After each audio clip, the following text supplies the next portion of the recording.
अस्सलाम वालेकुम students, welcome back to my channel. Students, उम्मीद है कि आप खैरियत से होंगे और बायोएनर्जेटिक्स का टॉपिक आपको बहुत अच्छे से समझ आ रहा होगा, क्योंकि मैं डिटेल से आपको फोटोसिंथेसिस का प्रोसेस पढ़ा चुकी हूँ। सारी चीज़ें मैंने आपको विजुअल प्रेजेंटेशन से दिखाई है, ठीक है।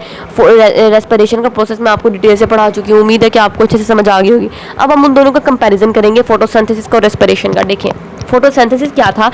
ये एक प्रोसेस था जिसमें ग्लूकोज का मॉलिक्यूल बना था। एनाबॉलिज्म वो प्रोसेस होता है जिसमें छोटे मॉलिक्यूल आपस में मिलते हैं और मिलकर एक बड़ा मॉलिक्यूल बना देते हैं, ठीक है। एनाबॉलिज्म।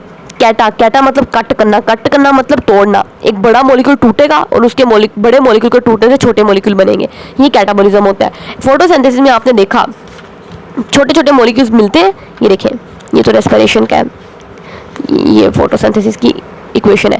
छोटे छोटे मॉलिक्यूल्स, कार्बन डाइऑक्साइड छोटा सा मॉलिक्यूल, छोटा सा वाटर का मॉलिक्यूल आपस में मिले और उन्होंने एक बड़ा ग्लूकोज का मॉलिक्यूल बना दिया, ठीक हो गया। तो यही उन्होंने लिखा हुआ है कि फोटोसिंथेसिस के अंदर क्या होता है, एनाबॉलिज्म का प्रोसेस होता है। छोटे मॉलिक्यूल मिलते हैं, बड़ा मॉलिक्यूल बना देते हैं। रेस्पिरेशन में आपने पढ़ा कि कैटाबॉलिज्म, ग्लूकोज का मॉलिक्यूल हमने तोड़ा था और टूट के कार्बन डाइऑक्साइड और वाटर छोटे छोटे मॉलिक्यूल मिले थे। तो रेस्पिरेशन का इसलिए कैटाबॉलिक प्रोसेस है और ये एनाबॉलिक प्रोसेस है। उसके बाद दूसरी हेडिंग है एनर्जी इन्वेस्टमेंट या एनर्जी प्रोडक्शन। फोटोसिंथेसिस में आपने देखा था एनर्जी हमने इन्वेस्ट की थी, मतलब सूरज की जो एनर्जी थी वो हमने ली थी और उस एनर्जी को हमने लाइट रिएक्शन में एटीपी की सूरत में कैद कर लिया था। याद है आपको, आप देख सकते हैं पिछली वीडियोस में।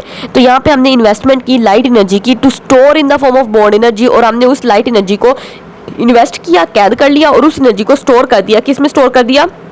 बॉन्ड एनर्जी में। किसकी बॉन्ड एनर्जी में? जो ग्लूकोज मॉलिक्यूल बना था ना, उस ग्लूकोज मॉलिक्यूल के अंदर जो कार्बन हाइड्रोजन बॉन्ड्स थे, उन बॉन्ड्स के अंदर हमने एनर्जी स्टोर कर ली थी। इस रेस्पिरेशन में हम एनर्जी रिलीज कर रहे हैं। रेस्पिरेशन आपने पढ़ा है, एनर्जी यील्डिंग प्रोसेस होता है। ये एनर्जी यील्डिंग प्रोसेस का मतलब है एनर्जी देगा। इसमें ग्लूकोज मॉलिक्यूल के अंदर वही जो कार्बन हाइड्रोजन बॉन्ड बने थे उनको तोड़ा जाएगा और जो एनर्जी कैद हुई थी उस एनर्जी को रिलीज कर लिया जाएगा। तो ये, और उस एनर्जी को रिलीज करके एटीपी की सूरत में कैद कर दिया जाएगा। तो बॉन्ड एनर्जी जो थी, बॉन्ड की जो कार्बन हाइड्रोजन के अंदर बॉन्ड्स एनर्जी थी, उसको ट्रांसफॉर्म किया। किसके अंदर ट्रांसफॉर्म कर दिया? केमिकल एनर्जी ऑफ एटीपी की सूरत में, ठीक हो गया। फिर फोटोसिंथेसिस आपको पता है, फोटो मींस लाइट की मौजूदगी में होती है और ये सिर्फ पौधे ही कर सकते हैं या कुछ बैक्टीरिया कर सकते हैं और कुछ और एल्जी, तमाम एल्जी भी कर सकते हैं, क्योंकि एल्जी सारे ग्रीन कलर के होते हैं और उनके पास क्लोरोप्लास्ट होता है, ठीक है। और कुछ बैक्टीरिया कर सकते हैं और सारे प्लांट्स कर सकते हैं।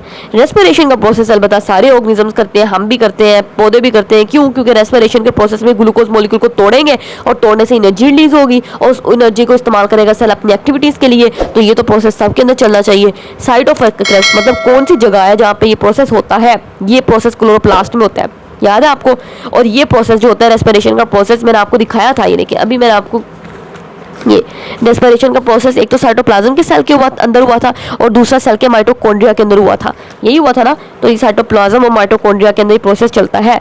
और time of occurrence, photo means light, इसको लाइट चाहिए तो लाइट तो डे टाइम ही होती है सिर्फ, तो ये सिर्फ डे टाइम में होगा, only in the presence of light, जब सूरज की रोशनी होगी तब। और रेस्पिरेशन में कोई लाइट की जरूरत ही नहीं है, तो ये ऑल द टाइम, तमाम वक्त ये प्रोसेस दिन रात होता रहता है। तो ये फोटोसिंथेसिस और रेस्पिरेशन में डिफरेंस है, ये इंपॉर्टेंट है, आप याद कर लें।